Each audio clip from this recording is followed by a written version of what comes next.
بعض جگہوں پہ بعض لوگ بڑے تیز ہوتے ہیں، یعنی ان سے آپ کی ملاقات ہوتی ہے تو بندے کو محسوس ہوتا ہے کہ یار اسے تو پہلے ہی ساری باتوں کا پتہ ہے، اور کئی دفعہ ان سے ملنے کے بعد احساس ہوتا ہے کہ یار اس سے تو تھوڑا سی ہی لیتے تو بہتر تھا، یہ تو بات بڑی آگے نکل گئی۔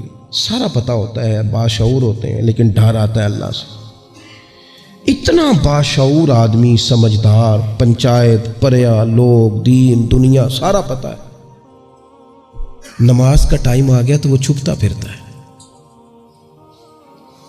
اس کی طبیعت پر بوجھ بن رہا ہے معاذ اللہ اللہ کے حضور حاضر ہونا، اسے خیر کا کام کرنا پڑ رہا ہے تو وہ ادھر ادھر نکلتا جا رہا ہے۔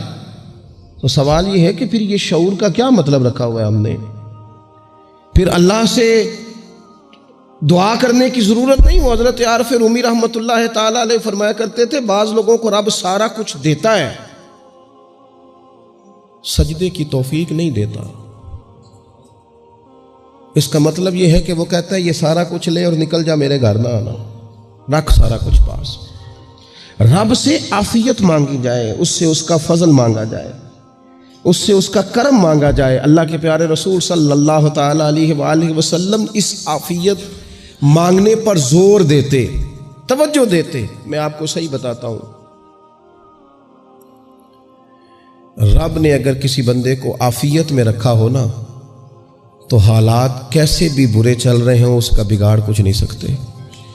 اور اللہ تعالیٰ معاف کرے 100 دفعہ خاکم بدہن، اگر کسی وقت اس کے کرم کی نگاہ پھر جائے تو پھر سارے اسباب سمیت بھی انسان اپنے پیروں پہ کھڑا نہیں رہ سکتا۔ اس سے جب تک طلب کرم نہیں ہوتا، طلب عافیت نہیں ہوتی، اس کی بارگاہ سے جب تک بندہ مومن پورا رجوع نہیں کرتا، یہ عافیت اتنی اعلیٰ چیز ہے کہ نبی پاک علیہ السلام نے فرمایا اذان اور اقامت کے درمیان جو وقت ہوتا ہے اس میں دعائیں رد نہیں ہوتی۔ دعا مانگا کرو گے تمہاری اللہ اپنے فضل سے قبول کر لے گا۔ عرض کی یا رسول اللہ کیا مانگے؟ تو فرمایا عافیت مانگو رب سے۔ حضرت انس بن مالک حدیث کے راوی ہیں رضی اللہ تعالیٰ عنہ، یہاں بھی فرمایا یہ عین قبولیت کا ٹائم ہے، اب اللہ سے عافیت مانگ لو، اس کی پناہ۔ ہم دعاؤں میں بھی محدود ہو جاتے ہیں۔ رب دا طالب کوئی نہ ملیا، جو ملیا طالب زردہ ہو۔ جب عافیت، ایک بزرگ تھے ہر وقت اللہ سے عافیت مانگتے تھے، ہر وقت اللہ سے عافیت مانگتے تھے، ہر وقت عافیت مانگتے تھے۔ لوگوں نے پوچھا، لوگ ان کو صالح جانتے تھے، نیک سمجھتے تھے، کہ حضور آپ اور کوئی دعا مانگتے نہیں، عافیت ہی مانگتے ہیں۔ فرمانے لگے میں مانگا کرتا تھا شروع میں، بعد میں خیال آیا ہے اور بھی دعائیں مانگا کرتا تھا، یہ احساس بعد میں نصیب ہوا۔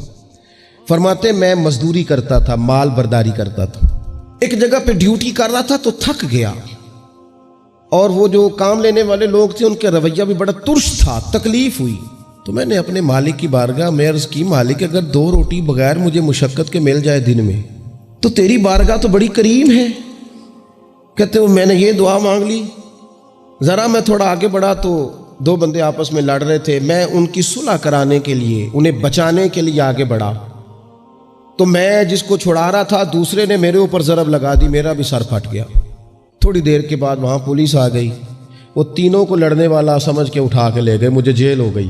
2 روٹیاں بغیر مشقت کے روز ملنی شروع ہو گئی۔ دعا مانگی تھی نا کہ یا اللہ 2 روٹیاں مل جائے نا بغیر مشقت کے، کہتے ہیں وہ 2 روٹیاں روز ملتی، کوئی کام نہیں کرنا پڑتا تھا، پر جیل ہو گئی۔ فرماتے ہیں میں بڑا پریشان تھا، روز روٹیاں پابندی سے آتی اور بہترین آتی، کھانا ملتا۔ پھر کچھ عرصے کے بعد میں نے سوچا کہ یار یہ دعا تو قبول ہو گئی نا تیری، اب تو اگر اس پر کوئی الگ بات کرے گا تو وہ تو غلط کرے گا۔ کہتے پھر خود ہی میرے دل میں اللہ نے بات ڈالی اور میں نے عرض کی مالک 2 روٹیاں نہیں، مجھے تو عافیت چاہیے، مجھے تو عافیت دے، میرے اوپر تو کرم فرما، تو نظر رحمت کر، جے ایک قطرہ بخشے مینوں، جے ایک قطرہ بخشے مینوں تے کام بن جاندا ہی میرا، مہربانی کر عافیت عطا کر۔ فرماتے پھر خدا نے کرم کیا، کہاں سے اسباب بنے میرے جیل سے چھوٹنے کے، کون کون میرے ضمانتی بنے اللہ ہی جانتا ہے۔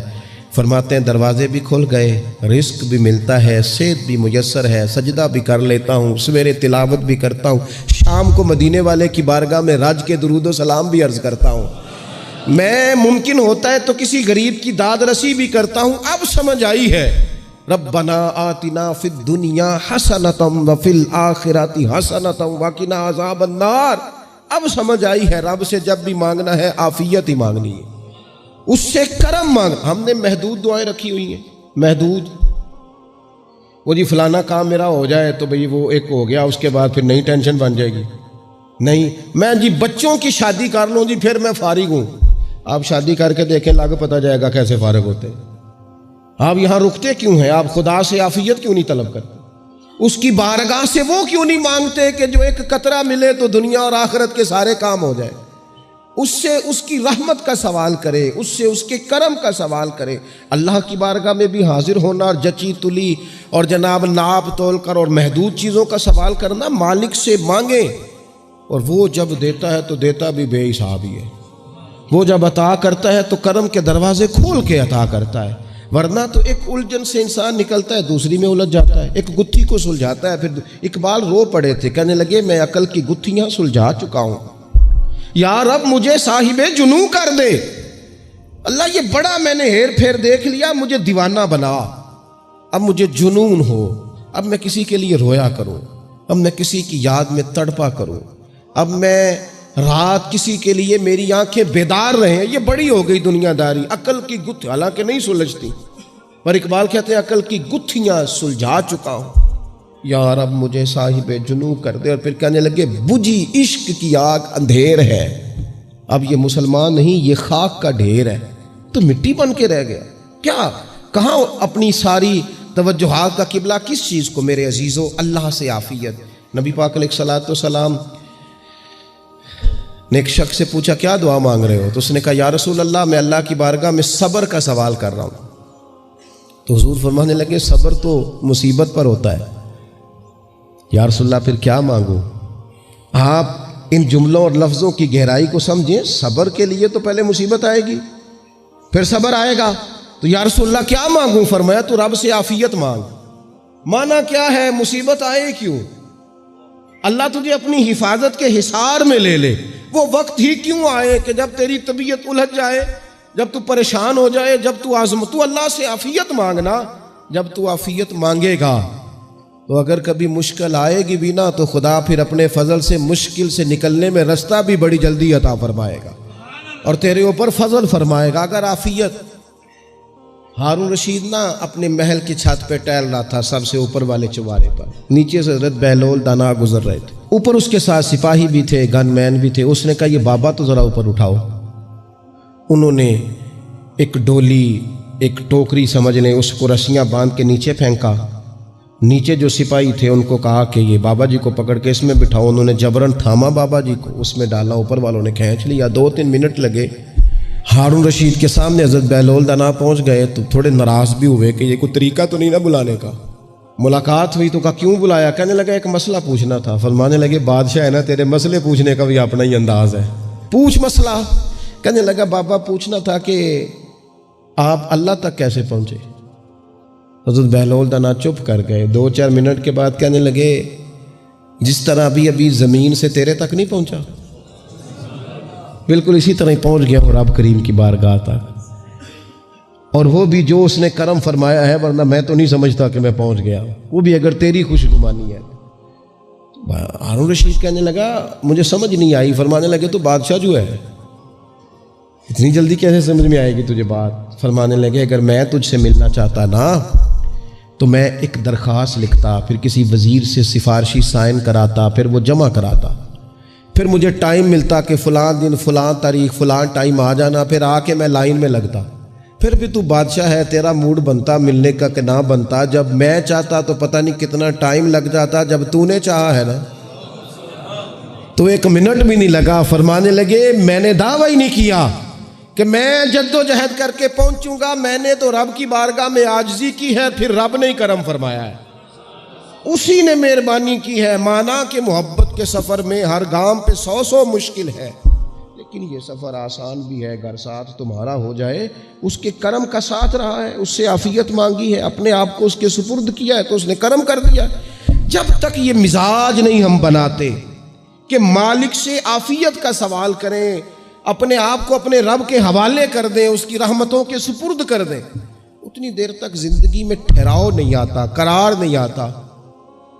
مشکات میں موجود ہے، اللہ کے پیارے رسول صلی اللہ تعالی علیہ وسلم تیمارداری کے لیے گئے تو صحابہ کرام فرماتے ہیں وہ بندہ نا اتنا پتلا نحیف اور لاغر ہو گیا تھا جس طرح چڑیا کا بچہ ہوتا ہے، کمزوری ضعف طاری تھا۔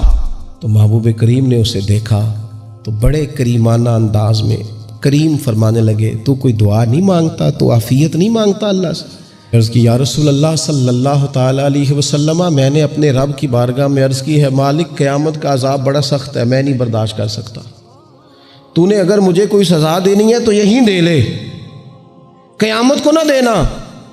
کہتے ہیں محبوب فرمانے لگے سبحان اللہ، او خدا کے بندے تو رب کی سزا دنیا میں بھی نہیں سہ سکتا، اللہ سے یہ بھی سوال نہ کر، تو رب سے کہہ ربنا آتنا فی الدنیا حسنۃ وفی الآخرۃ حسنۃ وقنا عذاب النار، تو رب سے دنیا میں بھی حسنہ مانگ، بھلائی مانگ، تو آخرت کے لیے بھی بھلائی مانگ، تو اس سے عافیت کا سوال کر، تو نے یہ سوال کیوں کیا؟ عرض کی یا رسول اللہ کرم ہو گیا ہے، مجھے سمجھ آ گئی، اب میں اسی طرح ہی کروں گا۔ عزیز دوستو، ہم کہاں سہ سکتے ہیں؟ ہم دنیا میں رب کی سزا ہم نہیں سہ سکتے، ہم کمزور ہیں، تو گرمی نہیں سہ سکتے، شدید سردی نہیں سہ سکتے، شدت کی بھوک لوگ نہیں سہ سکتے، کوئی آزمائش نہیں سہ سکتے۔ وہ جو لوگ بعض اوقات کہہ دیتے ہیں نا جی فلاں چیز ہمارے اعمال کا نتیجہ ہے، تو میں کیا کرتا ہوں نہ کو یار، ہم تو یہ بھی نہیں سہ سکتے، ہم کہاں برداشت کر سکتے ہیں، ہمیں تو وہ معاف ہی فرمائے، ہم حساب والے ہیں ہی نہیں، ہم تو صرف معافی والے ہیں۔ ہم سے نہ حساب پوچھے، اس نے حساب پوچھا تو پھر تو بڑی مشکل ہو جائے گی، اگر اس نے حساب پوچھا تو بڑی رسوائی ہو جائے گی، اگر حساب پوچھا تو مشکلات سامنے دکھائی دینے لگ جائیں گی۔ ہم سے تو وہ درگزر والا معاملہ کرے، ہم سے تو وہ کہے جا میں نے محبوب کے صدقے تجھے معاف کیا، جا تیرے لیے رحمت اور بخشش والا فیصلہ